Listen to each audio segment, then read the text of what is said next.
नमस्कार दर्शकों, आप सभी का बहुत बहुत स्वागत है हिंद किसान में। मैं हूं आपके साथ अनिका आर्यन और हमारे साथ खास मेहमान हैं। हमारे साथ जुड़ गए हैं सोमपाल शास्त्री जी, जो कि फॉर्मर एग्रीकल्चर मिनिस्टर रहे हैं और जो पूरी जो कृषि नीति है उस पर बेबाकी से अपनी राय रखते हैं।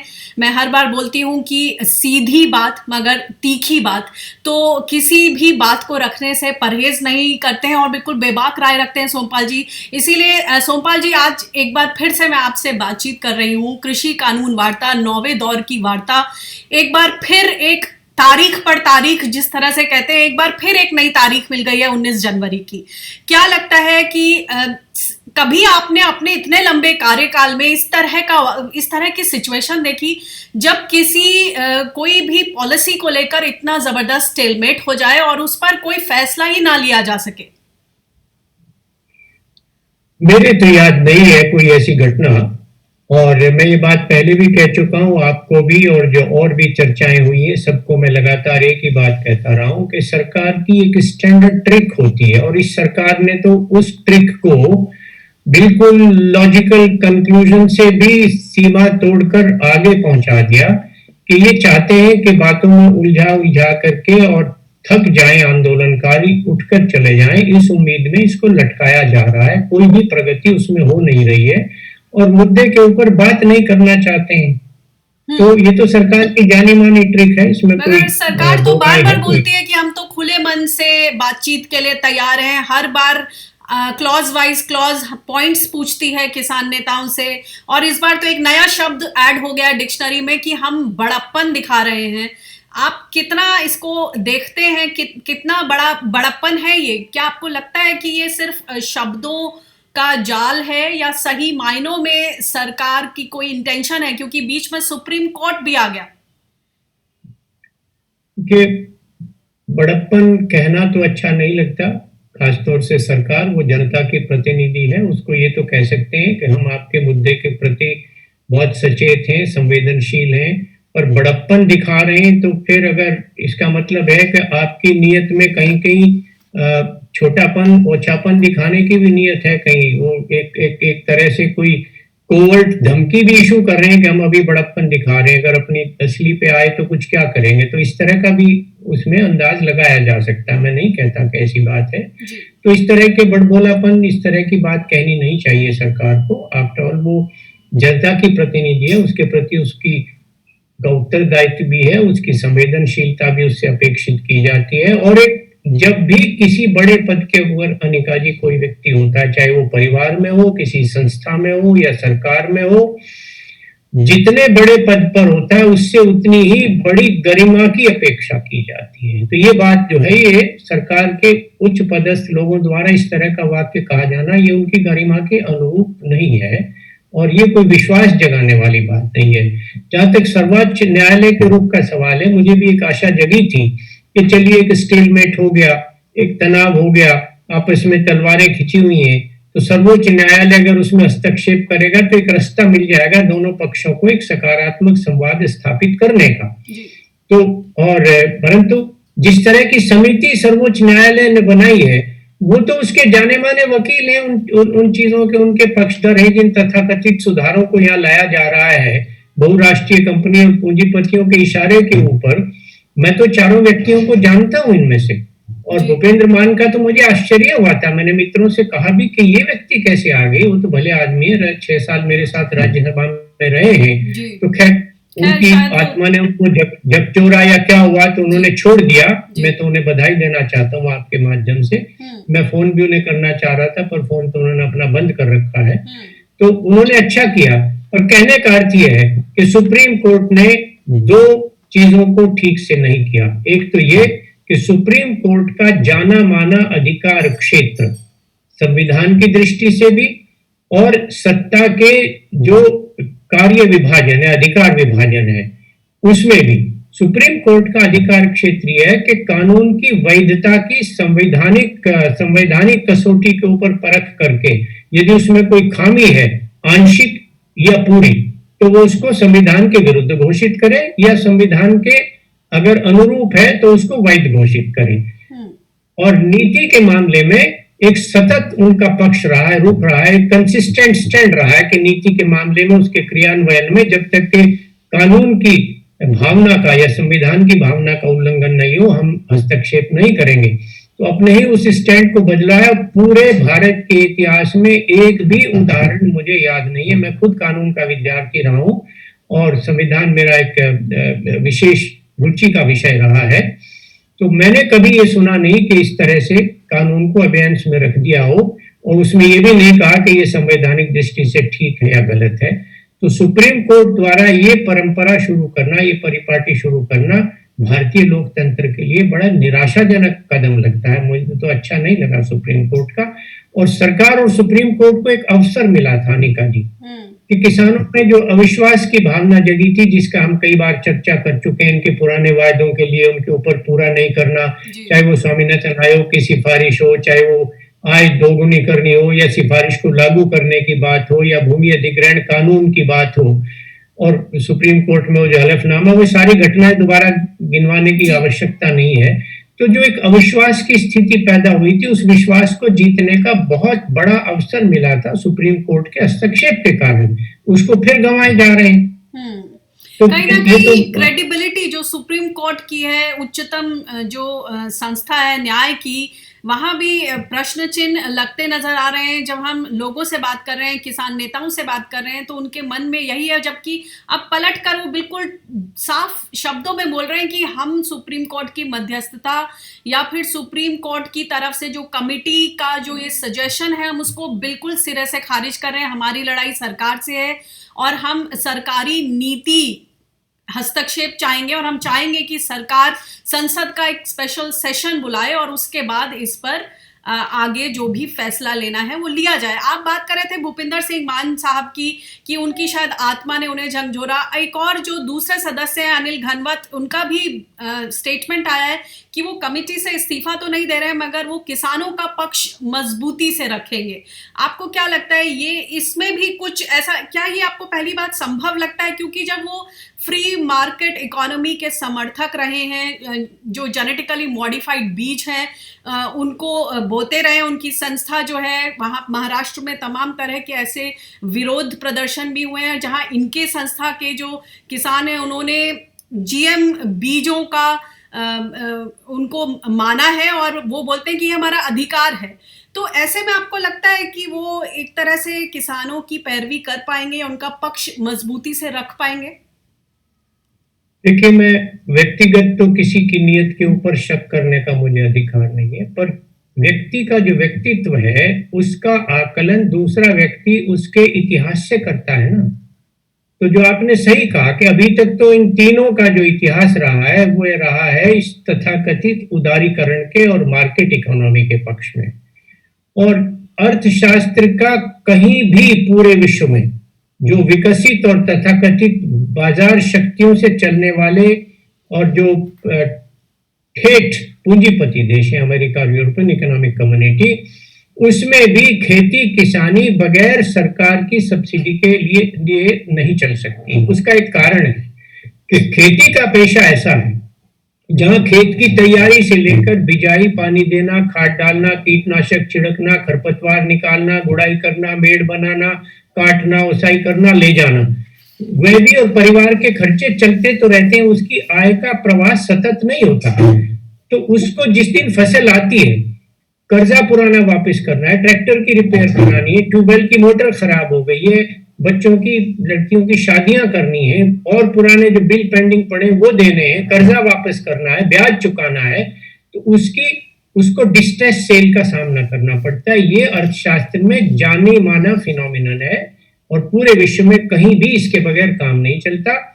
ये भी तर्क देते हैं ये लोग, ये उदारीकरण के पक्षधर, कि अगर न्यूनतम समर्थन मूल्य हमने C2 या उससे ऊपर कर दिया तो विश्व व्यापार संगठन के नियमों के तहत हमको इन जिन्सों का आयात करना पड़ेगा, क्योंकि उनके ऊपर हम आयकर नहीं लगा सकते एक सीमा के बाद। परंतु वो ये तथ्य छिपाते हैं, जानबूझकर छिपाते हैं। मैं आरोप लगाना चाहता हूं और बहुत जिम्मेदारी के साथ कि उन देशों में जो सब्सिडी दी जाती है, अगर उसके 1/10 भी भारतीय किसान को दे दे तो हम उनके स्पर्धा में ठोक कर उनसे कम दाम के ऊपर अंतरराष्ट्रीय बाजार में अपनी जिनसे बेच सकते हैं।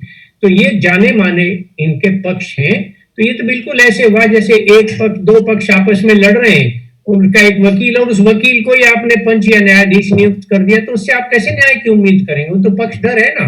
जी, पंच तो जैसे जो कि है वो कहा जा रहा है निष्पक्ष कि होना चाहिए। क्रिकेट मैच में प्लेयर ही है और प्लेयर को ही अगर आप अंपायर बना देंगे तो कैसे पैर चलेगा? बना के, हाँ और बिल्कुल जैसे बिल्कुल कि आपने ठीक है। बोला कि ये तो ऐसा लग रहा है कि एक फिल्म है, पूरी फिल्म है ए से पॉइंट जेड तक, मगर उसका बीच का एक पोर्शन उठा के एक ट्रेलर में जैसे कि पैकेजिंग का जो जादू किया जाता है वो कर दिया जाता है और उस तरह का नैरेटिव उसके आधार पर खड़ा किया जा रहा है। लेकिन ये बताइए कि बिल्कुल यही सरकार बात है। खुद, जिस तरह के आपने रिस्क की बात करी खेती में, सरकार का यही तो तर्क है कि क्योंकि खेती इतनी रिस्की है इसलिए हम चाहते हैं कि पूंजीपति इसमें निवेश करें, नई टेक्नोलॉजी आए, नया रिसर्च आए, हमारे देश की फसल विदेशों तक पहुंचे।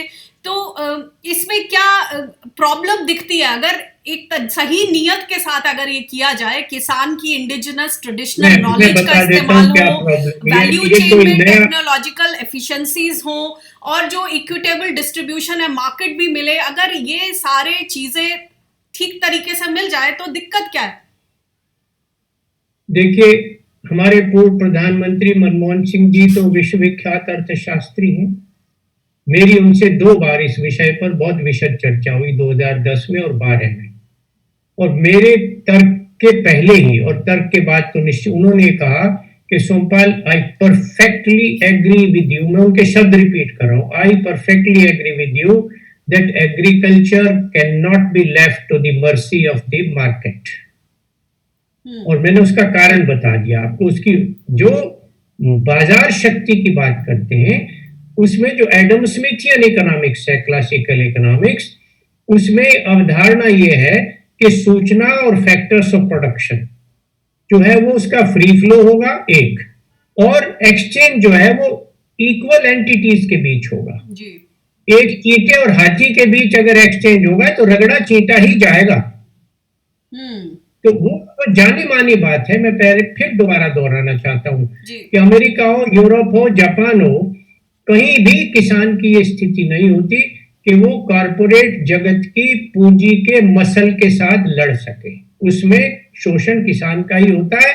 इसलिए उन देशों में, अब अमेरिका का लीजिए, 62 या 66 हजार डॉलर प्रति किसान वो सब्सिडी देते हैं, तो वो तो बेच सकता है ना।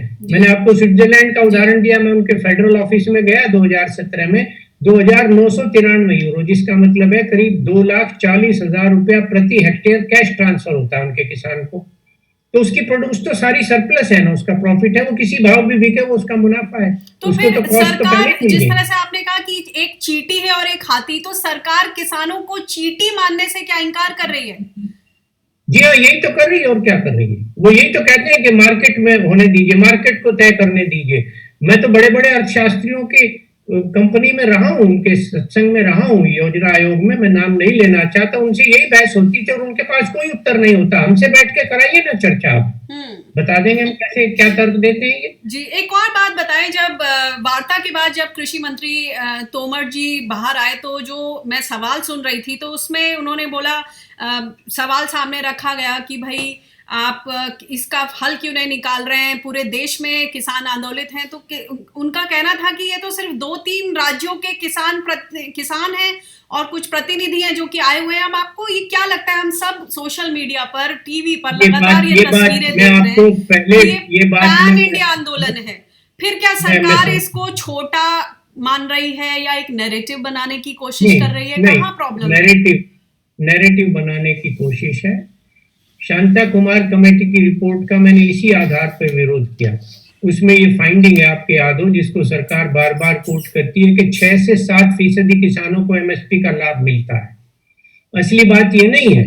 असली बात ये कि ये सरकार की असफलता है, उसका नाकारापन है कि वो देती ही 6-7% को है। क्योंकि इतिहास रहा है खेती का।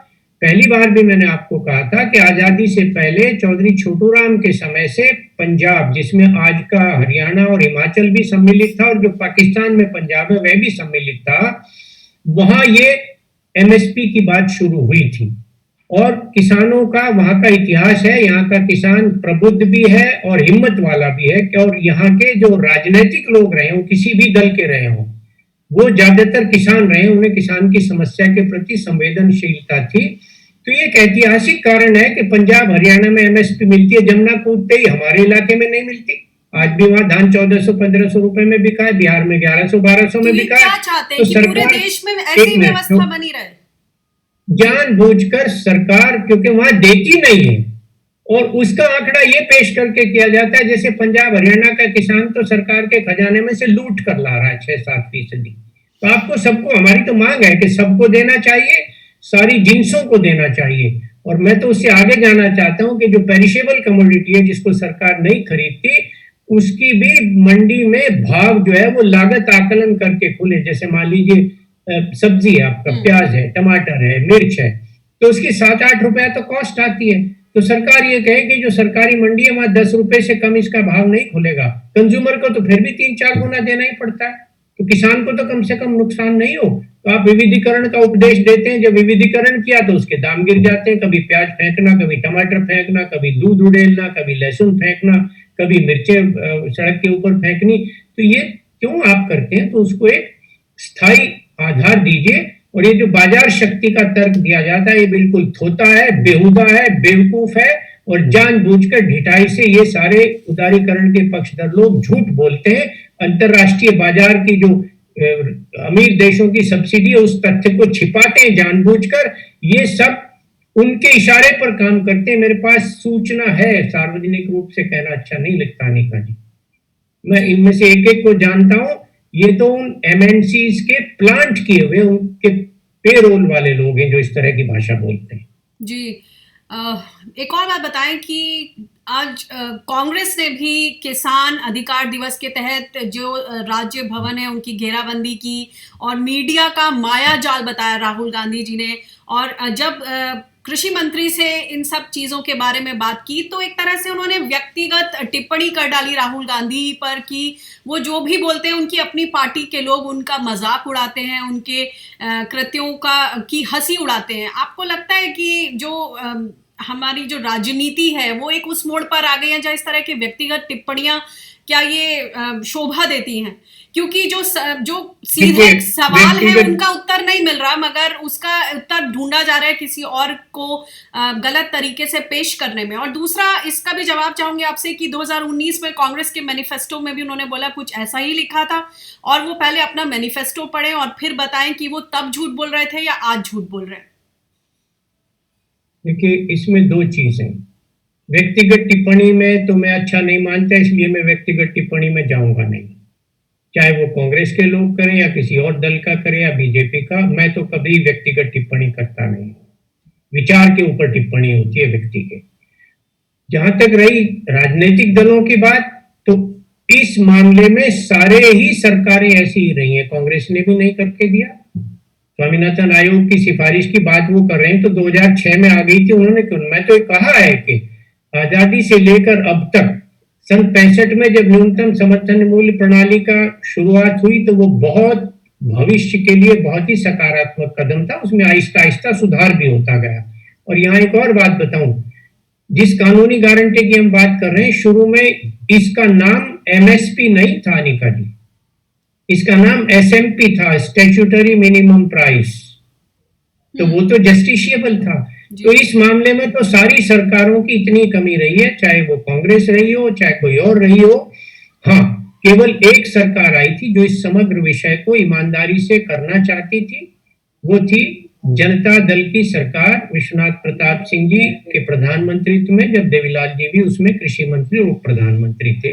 वो क्योंकि कम समय में रही, वो 2 साल और रहती तो ये सारी चीजें जिनके लिए आज किसान भटक रहा है वो सब कानून का भाग होती। मैं उस सलाहकार परिषद में उनके रहा हूं इनफॉर्मली। तो मैं कहना चाहता हूं कि किसी पार्टी का कोई मुंह नहीं है, न राहुल गांधी जी की पार्टी का और न इनका, क्योंकि उन्होंने खुद नहीं किया। और एक और मजे की बात है अनिका जी, यही जो इस समिति के सदस्य हैं, यही ब्रीड कांग्रेस की सलाहकार हुआ करती थी। ये बड़ी मजेदार बात है, ये कहां से सुरंग लगाते हैं हमारी समझ में नहीं आता। और यही बीजेपी इनको कोसा करती थी, बीजेपी ने अब उनको अपनी गोद में बैठा लिया। और कांग्रेस जब गोद में बैठाती थी, अब कांग्रेस इनको कोस रही है। तो मैं तो कह रहा हूं कि सारी पार्टियां एक ही पलड़े में बैठी, उनका भी इतना ही बड़ा दोष है। उनको कौन बेल आउट कर रहा है? हमसे बात करके देखे ना। तो मैं तो जाता था प्रधानमंत्री के तौर पे मनमोहन सिंह जी के पास। जी वो चर्चाएं अब सार्वजनिक रूप से कहना अच्छा नहीं है, तो इनका भी मुंह कुछ नहीं है कहने का। ये इन्हीं की सलाह पर चलते थे, अब उनको बुरा कह रहे हैं। बीजेपी इनका विरोध करती थी, अब बीजेपी उनको गोद में बैठा रखा है, तो कौन से को एब्सॉल्व करोगे आप? कोई से की भी जिम्मेदारी उतनी ही है। तो शायद यही कारण है कि किसान नेता जो है बार बार कह रहे हैं कि राजनीति को हम दूर रखना चाहते हैं और जितने भी पॉलिटिशियंस हैं हम नहीं चाहते कि वो हमारा मंच शेयर करें, क्योंकि जो हमारे मन की बात है वो हम सीधी अपनी सरकार से करेंगे, चाहे वो लड़ाई हो या फिर अपने हक की मांग हो। मेरा ये बात तो किसानों ने बहुत अच्छी की, क्योंकि इसी बात को कहकर सरकार उनको बदनाम करना चाहती थी कि तो किसी सरकारी न किसी राजनीतिक दल के इशारे पर या किसी निहित स्वार्थ के इशारे पर काम कर रहे हैं। ये तो बहुत अच्छा किया किसानों ने। परंतु यहाँ मैं एक बात कहना चाहूंगा जो आपने मेरे से नहीं पूछी।